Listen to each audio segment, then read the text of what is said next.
प्रभु यीशु मसीह के नाम में मेरा आप सबको जय मसीह की। आज मैं आपके साथ बात करूंगी आई विटनेस के बारे में। दुनिया में बहुत से ऐसे लोग हैं जो इस तरह की बातें करते हैं कि जब बाइबल लिखी गई, जब कलाम लिखा गया तो वहाँ पे कोई आई विटनेस नहीं था या आई विटनेस ने ये कलाम नहीं लिखा। मैंने एक बात नोटिस की अपनी स्टडी के दौरान, दुनिया भी एक भेड़ चाल है। चाहे एक ने अगर कोई गलत खबर फैला दी है तो सब लोग उसे फॉलो करना शुरू कर देते हैं। बहुत से लोग अपने माइंड में शक डाल लेते हैं। बहुत से लोग उसी खबर को अपने फायदे के लिए इस्तेमाल करते हैं। सच्चाई से लेना देना कोई नहीं होता। इसलिए बहुत ज्यादा जरूरी है कि खुदावंद के वचन को भी जाने, लेकिन उसके अंदर स्टैंड करने के लिए, उसके लिए स्टैंड करने के लिए हमें उसके बारे में, उसकी हिस्ट्री के बारे में सब कुछ जानना भी बहुत जरूरी है। कई बार इन सारी बातों को लोग जानना नहीं चाहते या इंटरेस्ट नहीं लेते, क्योंकि वो ऐसे माहौल में नहीं रहे या ऐसी सिचुएशन में ही नहीं पड़े कि उनको इन सारी बातों का सामना करना पड़े। लेकिन हमारे पास नॉलेज होनी बहुत जरूरी है। आप देखते हैं आए दिन कोई ना कोई अपनी भीड़ लेकर बैठे हुए हैं और अपने धर्मों की प्रीचिंग करते हुए खुदावंद के वचन को क्रिटिसाइज कर जाते हैं और गलत इन्फॉर्मेशन देते हैं। इसलिए हमारे पास आंसर होना बहुत जरूरी है, जानना बहुत जरूरी है। उनकी बातों को सुनकर डर न जाएं, तभी आंसर दे सकते हैं जब हमारे पास आंसर होगा। खुदावंद का वचन जो बाइबल है, इसकी कंपटीशन में दुनिया की कोई किताब खड़ी नहीं रह सकती, रिलायबिलिटी में और ऑथेंटिसिटी में। लास्ट टाइम जब मैंने शेयर किया था कि खुदावंद का वचन जो बाइबल है वो खुदा के होली स्पिरिट की गवाही में लिखा गया। मैं सारी इन्फॉर्मेशन को रिपीट नहीं करूंगी, आप वीडियो को वॉच कर सकते हैं। आज मैं बात करूंगी आई विटनेस के बारे में, जिन्होंने यीशु को आमने सामने देखा, उसकी टीचिंग को सुना, खुदावंद के वचन को जाना, जो वहाँ पर रहे हैं, जिन्होंने लिखा है। खुदावंद का वचन जो बाइबल है ऐसे ही किसी ने उठा के नहीं लिख दिया, बल्कि आई विटनेस ने या आई विटनेस के आई विटनेस ने इसे लिखा है। थ्रू आउट द बाइबल ये क्लेम किया है वो आई विटनेस है। उससे पहले हम आई विटनेस को डिटेल में जाएं, मैं थोड़ा सा पहले गॉस्पल के राइटर्स के बारे में और गॉस्पल के बारे में शेयर करूंगी कि वो कौन थे और उन्होंने क्या लिखा। प्रभु यीशु मसीह के जो चेले थे उनको बहुत जल्द पता चल गया था कि टेस्टमनी की क्या वैल्यू है। एक्सीलेंट आई विटनेस थे। जब वो प्रभु यीशु मसीह के साथ चलते थे, बैठते थे, उठते थे, वो उसे नोटिस करते थे, उससे सवाल पूछते थे। उन्होंने उससे लर्न किया है यीशु के एक्शन से, वर्ड से, कलाम से। हाँ, वो मेस्मराइज्ड थे, कंफ्यूज थे, क्योंकि उन्होंने ऐसी बातें ना तो सुनी थी और ना ऐसे कभी चीजें देखी थी। ऐसी अमेजिंग टीचिंग सुनकर बहुत हैरान थे। जब आप गॉस्पल में लूका 10 बाब उसकी 1 आयत में पढ़े तो ऐसा लिखा है, इन बातों के बाद प्रभु ने 70 और मनुष्य नियुक्त किए और जिस जिस नगर और जगह को वह आप जाने पर था, वहां उन्हें 2-2 करके अपने आगे भेजा। 2 आयत उसने उनसे कहा, पके खेत बहुत है परंतु मजदूर थोड़े हैं, इसलिए खेत के स्वामी से विनती करो कि वे अपने खेत काटने को मजदूर भेज दे। तो से हमें ये पता चलता है कि यीशु ने 70 आदमियों को चूज किया प्रीचिंग के लिए, उनको बहुत सी इंस्ट्रक्शन दी, टीच किया। अगर यीशु ने उन्हें चूज किया थे, मीन वो उसके फॉलोअर थे, यीशु को बहुत अच्छी तरह से जानते थे, उसके वचन को जानते थे, इसलिए उनको चूज किया और नगरों में भेजा प्रीचिंग के लिए। वो वापस आते हैं तो बहुत खुश होते हैं, क्योंकि बड़े बड़े मिरेकल किए उन्होंने यीशु के नाम से। इसमें आपको सारी डिटेल मिल जाएगी। यीशु ने उन्हें अधिकार दिया सांपों और बिच्छुओं को रौंदने का, शैतान को रौंदने का, बीमारियों के ऊपर फतह पाने का, इसीलिए वो बड़े बड़े काम कर सके। बहुत खुश होते हैं जब यीशु के पास आते, बताते हैं, प्रभु जी तेरे नाम से ऐसा हुआ, प्रभु जी तेरे नाम में वैसा हुआ। ये कि यीशु खुदा है, उनकी डिवाइन पावर उनके ऊपर थी। ये घटना रेजरेक्शन से पहले की है। 12 चेलों के अलावा भी बहुत से लोग उनके फॉलोअर थे। भीड़ों की भीड़ हमेशा यीशु के आसपास रहती थी। बहुत सी दुनिया इन बातों की गवाह थी। बहुत से बच्चे थे जो यंग हो गए, यंग थे वो बूढ़े हो गए, मिडिल एज में चले गए। बहुत से लोग जो ये बात करते हैं बाइबल बहुत बाद में लिखी गई, उनके पास इस बात का कोई प्रूफ नहीं है, ना ही इवन उन स्कॉलर्स के पास, क्योंकि वो वर्ल्ड के तरीके से सोचते हैं और अपने मतलब निकालते हैं। लेकिन बहुत से ऐसे ऑनेस्ट स्कॉलर्स हैं जिन्होंने बाइबल की डीप स्टडी के बाद, नॉन बिब्लिकल रिकॉर्ड और हिस्टोरिकल और आर्कियोलॉजिकल स्टडी करने के बाद इस नतीजे पर पहुंचे, बाइबल जो है आई विटनेस के द्वारा लिखी गई और बहुत जल्द लिखी गई, वो लेट नहीं लिखी गई। बाइबल की बुक ऑफ एक्ट्स में जब हम पढ़ते हैं तो चेलों की प्रीचिंग ये थी, यीशु मसीह बहुत जल्द आने वाला है। लोग ये सोचते हैं, चेले एक्चुअली में यीशु के आने का दोबारा इंतजार कर रहे थे। लेकिन जब वो प्रभु यीशु मसीह की प्रीचिंग कर रहे थे, रिपेंटेंस का मैसेज सुना रहे थे लोगों को, कम्युनिटी में, सोसाइटी में, बहुत से लोग उनके खिलाफ हो गए और उन्हें मारने लगे।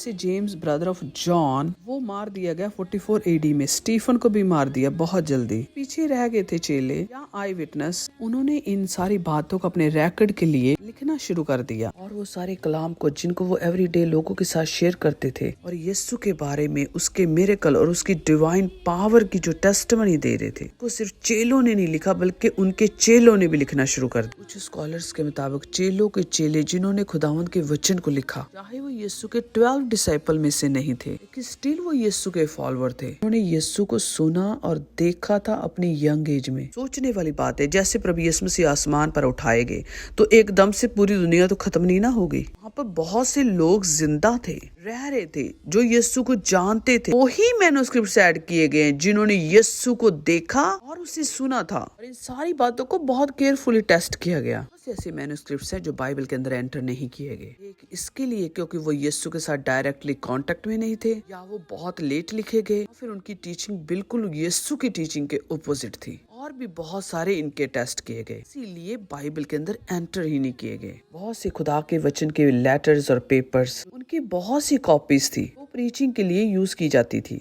चर्चेस में, प्रार्थनाओं में इन्हें बहुत केयरफुली प्रोटेक्ट किया गया। इनकी भी एक हिस्ट्री है। और ये सारे मैन्युस्क्रिप्ट्स यूज हो रहे थे कलाम के लिए, सर्कुलेट हो रहे थे एक जगह से दूसरी जगह तक, लेकिन बाद में इन सबको एक जगह पर इकट्ठा करके एक किताब का रूप दे दिया। ये सब कुछ पाक रूह की गवाही से हुआ। बहुत बड़े बड़े उस टाइम के स्कॉलर्स बैठे, उन्हें केयरफुली टेस्ट किया, बहुत सी फास्टिंग प्रेयर के बाद इन्हें किताब के अंदर जोड़ दिया। ओल्ड टेस्टामेंट के बारे में मैंने ऑलरेडी वीडियो रिकॉर्ड की हुई है। ओल्ड टेस्टामेंट, पुराना ऐतनामा, पुराना नियम, जिसे जूश फॉलो कर रहे हैं शुरू से, यीशु ने भी उसे अपनी प्रीचिंग के लिए इस्तेमाल किया, जिससे हमें ये पता चलता है कि प्रभु यीशु मसीह ने ओल्ड टेस्टामेंट को पास किया है। उसकी भी उतनी ही वैल्यू है जितनी नए नियम की है। उसमें भी उतनी ताकत है, पावर है, नॉलेज है, वचन है खुदावंद का। इतना नया नियम है। ओल्ड टेस्टामेंट की भी हर किताब, हर वर्ड की वैल्यू है। वो खुदावंद का वचन है, उनमें भेद है। लेकिन आज मैं ज्यादा बात करूंगी न्यू टेस्टामेंट के बारे में। इसी सेम टॉपिक के ऊपर भी 100 से ज्यादा वीडियो बन सकती है, लेकिन मुझे ऐसा लगता है मैं इतनी मेहनत करूं और लोग ना देखें, उसका कोई फायदा नहीं है। इसलिए मैं इसका शॉर्टकट आपके सामने लेकर आई हूँ। बहुत सारी बातों को मुझे डिलीट करना पड़ा। बाइबल में टोटल 4 अंजीलें, मतलब 4 गॉस्पल हैं, लेकिन इनमें 3 अंजीलें, मैथ्यू, मार्क, लूक,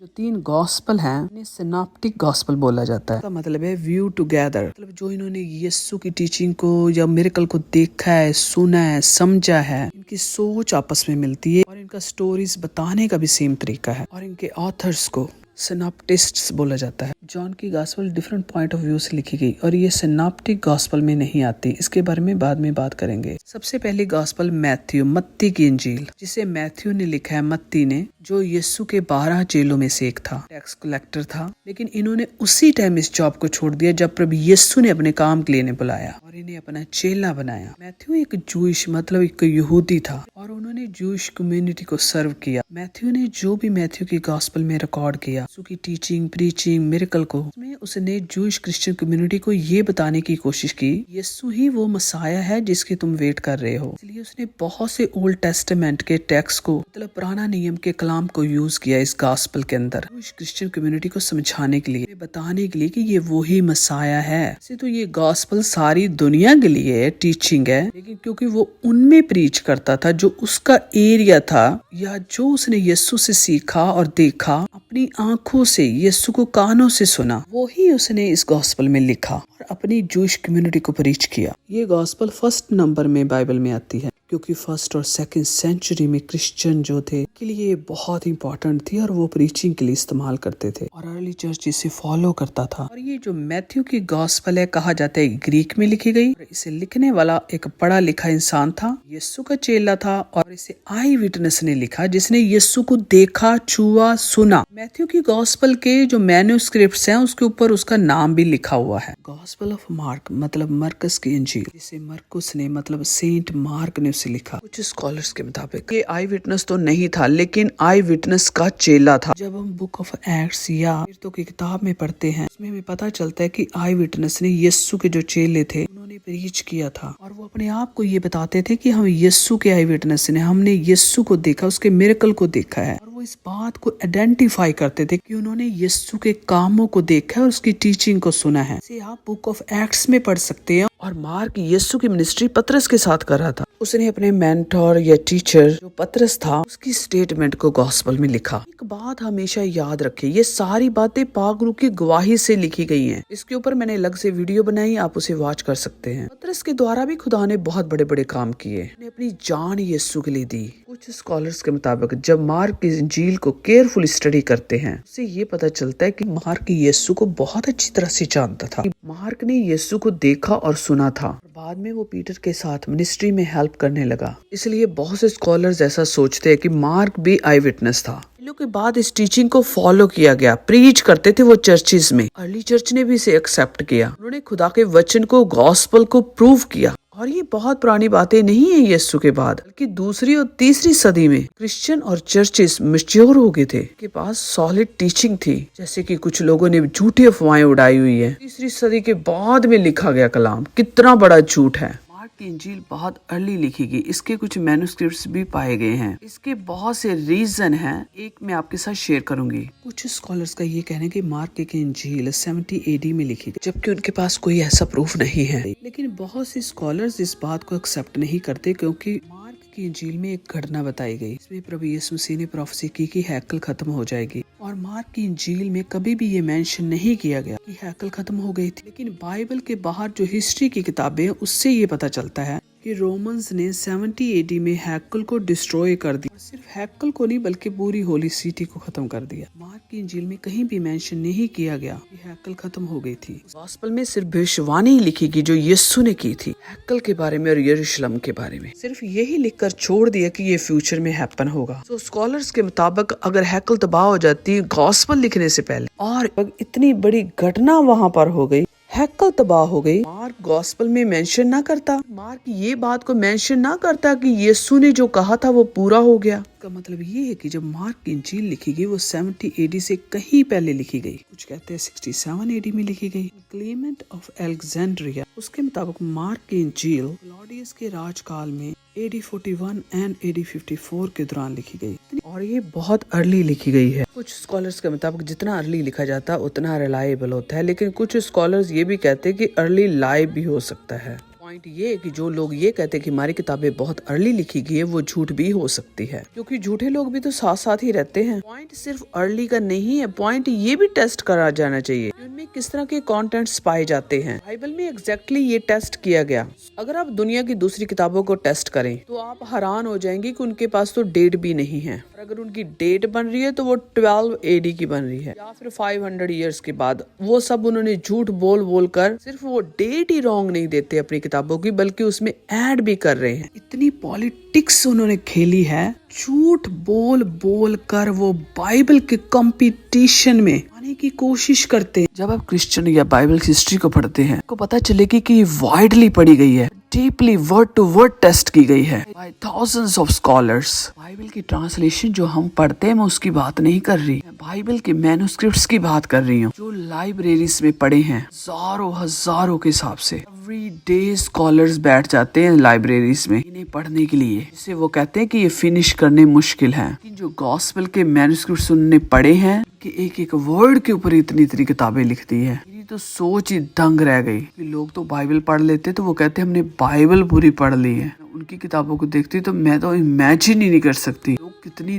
दूर चले गए। ये सिर्फ खुदावंद की पावर से हो सकता है। ऐसे लोग हैं जो खुदावंद के वचन को बिलीव करते हैं क्योंकि उन्होंने अंदर तक वाइडली से स्टडी किया, डीपली से पढ़ा है। ऐसी नहीं है कि कोई चीज समझ नहीं आई या किसी चीज के साथ मैच नहीं की, स्कॉलर्स को यूज करते हैं और गलत अफवाहें उड़ाते हैं सिर्फ एक वर्स को लेके जो कि उन्हें समझ ही नहीं आई। मेजॉरिटी ऑफ द स्कॉलर ये सोचते हैं कि सबसे पहले मार्क की इंजील ही लिखी गई और ये सोर्स है मैथ्यू और लूक की इंजील का। ये बहुत सी उनकी बातें इससे मिलती है। उन्होंने यीशु के बर्थ या चाइल्डहुड एक्टिविटीज के बारे में तो नहीं, यीशु की ह्यूमैनिटी के बारे में ज्यादा जिक्र किया है। और मार्क ने बहुत ही पावरफुली एनर्जेटिक लिटरेरी स्टाइल में लिखा है गॉस्पल को। 90% जो मार्क की गॉस्पल में स्टोरीज मिलती है को मैथ्यू में नहीं तो लूक में तो जरूर मिल जाएंगे। इससे ये पता चलता है ये सेम स्टोरीज यीशु की टीचिंग थी, बातें थी, लोगों ने नोटिस की हैं, लिखी हैं, आंखों से देखी हैं, सुनी हैं। जिस तरह से पाक रूह ने उन्हें कन्विंस किया, उन्होंने लिखा अपने अपने पॉइंट ऑफ व्यू से, जिस तरह से उन्होंने परसीव किया यीशु की टीचिंग को, वही उन्होंने गॉस्पेल में लिखा। पता चलता है कि सिर्फ एक विटनेस नहीं है बल्कि चार विटनेस है यीशु की टेस्टिमनी देते हैं। इसमें ऐसी पिक्चर नजर आती है जैसे वो एक दूसरे को ये कहकर हमें बता रहे हैं, हाँ हमने देखा है, हमने सुना है। पावरफुल गॉस्पेल है। मार्क ने सिर्फ पीटर के साथ ही काम नहीं किया बल्कि पॉल और बरनबास की भी हेल्प की अर्ली चर्च को बिल्ड करने के लिए। बाइबल में सबसे ज्यादा रिकॉर्ड मार्क का मिलता है, मतलब सेंट मार्क को ज्यादा मेंशन किया गया है दूसरे गॉस्पेल राइटर्स के मुकाबले में। इवन लूका ने भी बुक ऑफ एक्ट्स में मार्क को बहुत बार मेंशन किया है। कहा जाता है कि गतसमनी के बाग में भी मार्क प्रेजेंट था एज ए यंग मैन, और वो डिस्टेंस से सारी बातों को वॉच कर रहा था। स्कॉलर्स के मुताबिक लास्ट सपर यीशु ने मार्क के घर में ही किया था। मार्क की गॉस्पेल में यीशु की पिक्चर इस तरह से नजर आती है, यीशु मसीह हर टाइम काम पर रहते थे। मार्क की इंजील में 39 टाइम्स इमीडिएटली वर्ड आया है, मतलब तुरंत। स्कॉलर्स के मुताबिक इससे ऐसी फीलिंग आती है, ये बताना चाहते हैं कि यीशु का जो टाइम था धरती के ऊपर इतना शॉर्ट था कि थोड़े से सालों में बिना टाइम वेस्ट किए यीशु ने अपनी मिनिस्ट्री को अकम्प्लिश किया और मिशन को पूरा किया। इसलिए बहुत से ऐसे स्कॉलर्स ये कहते हैं, चाहे यीशु मसीह का वो चेला तो नहीं था, यीशु को फॉलो जरूर करता था और उसे जानता था। जबकि दूसरी साइड पे कुछ स्कॉलर्स ये कहते हैं कि ये यंग बॉय था, यीशु इस दुनिया में था, लेकिन बाद में जब वो बड़ा हो गया तो उसने पीटर के साथ काम किया और यीशु की बातों को लिखा। आई विटनेस की गाइडेंस में गॉस्पेल लिखी गई है। ऐसा कुछ नहीं हुआ कि यीशु मसीह इस दुनिया में से चले गए और बाद में कोई और पैदा हुआ और उसने गॉस्पेल को लिख दिया। इस तरह की स्टोरीज जो लोग बनाते हैं ये रॉन्ग है, क्योंकि शैतान कभी नहीं चाहता कि आप खुदावंद के ट्रुथ को जाने। मार्क की इंजील सिर्फ यीशु के ओरिजिनल डिसाइपल पीटर गाइडेंस या ऑब्जर्वेशन में ही नहीं सिर्फ लिखी गई, बल्कि मार्क यीशु को जानता था। एक बात मैं और ऐड करना चाहती हूँ मार्क के बारे में। के मुताबिक यीशु के 12 चेलों में से तो नहीं था, लेकिन जब प्रभु यीशु मसीह ने 20 डिसाइपल भेजे प्रीचिंग के लिए, उनमें से ये एक था। अभी मैं बात करूंगी लूक के बारे में, जिसे हम लूका भी कहते हैं, जिसने लूका की इंजील को लिखा है, गॉस्पेल ऑफ लूक। लूका ने गॉस्पेल में origin, birth, ministry, death, resurrection और यीशु के ऊपर उठाए जाने का जिक्र किया है। लूका की इंजील सनापटी गॉस्पेल में आती है, लेकिन स्टिल दूसरी गॉस्पेल से यूनिक और डिफरेंट है। ये सिर्फ ओनली गॉस्पेल है जिसमें यीशु के आसमान पर उठाए जाने का जिक्र है, और इसी में ही सिर्फ प्रोडिगल सन और गुड समैरिटन की स्टोरी मिलती है। लूका की इंजील को लूका ने लिखा, जो कि पॉल का कंपेनियन था, मतलब लूका ने पॉल के साथ मिलकर मिनिस्ट्री की और यीशु की गवाही दी। बहुत से स्कॉलर ये कहते हैं कि ये जूश नहीं था बल्कि ये जेंटाइल था, लेकिन कुछ स्कॉलर्स का कहना है कि ये हेलेनिक जूश था, क्योंकि इनका बर्थ एंटियोक का था, और ये जरूर ग्रीक होगा। जब लूका की राइटिंग की ध्यान से स्टडी करते हैं तो पता चलता है कि वो जेंटाइल में सेवा करता था। जेंटाइल को समझाने के लिए ही मेल लिखी गई, और इस बात की गवाही देता है, लिखता है कि यीशु परफेक्ट मैन था, सेम टाइम में वो लिविंग गॉड है, जिंदा आसमान पर उठाया गया। जब हम गॉस्पेल को पढ़ते हैं तो ये पता चलता है कि जब भी प्रभु यीशु मसीह प्रीच करते थे तो वो हमेशा वही एग्जाम्पल देते जो उनकी डेली लाइफ या एक्टिविटी के साथ रिलेटेड होती थी, जो इजीली अंडरस्टैंड कर सके। सेम पैटर्न चेलों ने भी फॉलो किया, क्योंकि अगर हम ऐसी बातें प्रीच करना शुरू कर दें, पब्लिक समझ ही ना सके, कभी भी खुदा को एक्सेप्ट कर ही नहीं सकते। और इसी तरह से लूका ने जो जेंटाइल के साथ यीशु की गवाही शेयर की, पॉइंट ऑफ व्यू से उन्होंने गॉस्पेल को लिखा। ये पाक रूह का काम था, क्योंकि वो उसी तरह से लोगों को ले चलता है जिस तरह से वो चाहता है, उन्हें यूज करता है, समझाता है कि ये गॉस्पेल दुनिया भर के अलग अलग लोगों में जाने वाली थी। खुदा ने उन्हें उसी तरह से तैयार किया जो डिफरेंट जातियों और कौमों के लोग जब पढ़े सबको उनके आंसर इनमें से मिल सके। क्योंकि लूका पॉल के साथ मिलकर जेंटाइल को प्रीच करता था, ये गॉस्पेल जेंटाइल ऑडियंस के लिए लिखी गई। कुछ स्कॉलर्स के मुताबिक यीशु के 12 चेलों में से तो नहीं था, लेकिन 70 चेले जो यीशु ने प्रीचिंग के लिए भेजे थे, ये उनमें से एक था। कुछ स्कॉलर्स का ये कहना है कि यीशु को ये पर्सनली नहीं जानता था, कि यीशु के बाद इन्होंने यीशु को फॉलो करना शुरू किया। पॉल ने इन्हें गॉस्पेल टीच की। लूक एक ट्रू फॉलोअर था यीशु का। लूका की इंजील लिखी गई under the supervision of I witness. कहा जाता है कि लूका की इंजील 85 AD के आसपास लिखी गई, क्योंकि उसकी राइटिंग्स के अंदर उस टाइम के लेटर्स मिलते हैं। लूका की इंजील और बुक ऑफ एक्ट्स दोनों लूका ने लिखी। ये भी इंफॉर्मेशन हमें लूका की इंजील से ही मिलती है। अगर आप पढ़े लूका पहला बाब दूसरी आई, तो उसमें लूका ये क्लेम करता है कि ये सारी इन्फॉर्मेशन आई विटनेस से आई है। इससे ये पता चलता है कि वो आई विटनेस के कितना क्लोज था। That's why he got the information from eyewitness। Mark की गॉस्पेल के बाद में लिखी गई एक अर्ली क्रिश्चियन राइटर जिसका नाम पेथियस्ट था, भी अपनी राइटिंग के अंदर लिखता है लूका ने कहाँ से इन्फॉर्मेशन ली गॉस्पेल के लिए। तो उसके मुताबिक ये गॉस्पेल की इन्फॉर्मेशन आई विटनेस से आई है और इसमें लिखी गई। गॉस्पेल खुद भी इस बात को क्लेम करती है कि ये इन्फॉर्मेशन आई विटनेस से है। तो लूका की इंजील आई विटनेस की गाइडेंस में लिखी गई। वो यीशु के डिसाइपल्स को जानता था क्योंकि वो उनके साथ काम करता रहा, मिनिस्ट्री करता रहा, तो वो बार बार उन मैसेजेस को सुनता था। पाक रूह ने उसे तैयार किया ये सब लिखने के लिए। स्कॉलर्स के मुताबिक लूका की इंजील की इंफॉर्मेशन ट्रू मानी जाती है। वो हिस्टोरिकली आर्कियोलॉजिकली टेस्ट करते हैं। दूसरी किताबें और गॉस्पल इस इंफॉर्मेशन को सपोर्ट करती हैं। नेक्स्ट है यूहन्ना की इंजील, द गॉस्पल ऑफ जॉन।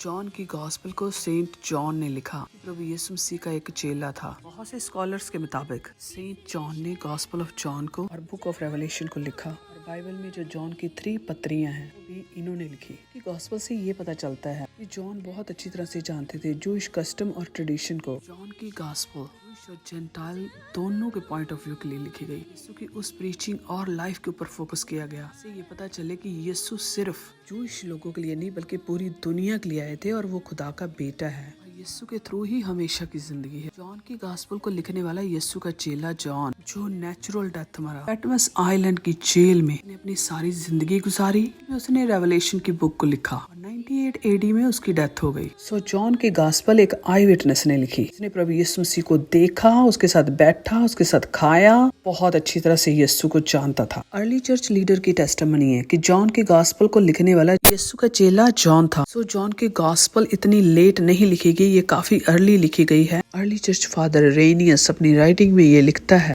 कि जॉन की गॉस्पेल को यीशु के डिसाइपल जॉन ने एफेसस में रहकर लिखा। और वो अपने बारे में ये कहते हैं कि तब वो एफेसस में एशिया में रहता था। अराउंड AD 130 गॉस्पेल पब्लिश की गई और बहुत पॉपुलर थी और हर चर्च क्रिश्चियन कम्युनिटीज के अंदर यूज की जाती थी। बाइबल का हर वर्ड ट्रू है क्योंकि ये खुदावंद की गवाही से लिखी गई। तो गॉस्पेल को लिखने वाले आई विटनेस थे। उन्होंने यीशु को देखा था, उसके साथ खाया था, उसको जानते थे। वो ही उसके गवाह थे। खुदा ने उन्हें चुना था, यीशु ने उन्हें तैयार किया, क्रू ने उनकी गवाही की थी। गॉस्पेल के अलावा जो बाकी पत्रियां वो भी आई विटनेस ने लिखी। कुछ पत्रियां आई विटनेस के चेलों ने लिखी अंडर देयर सुपरविजन।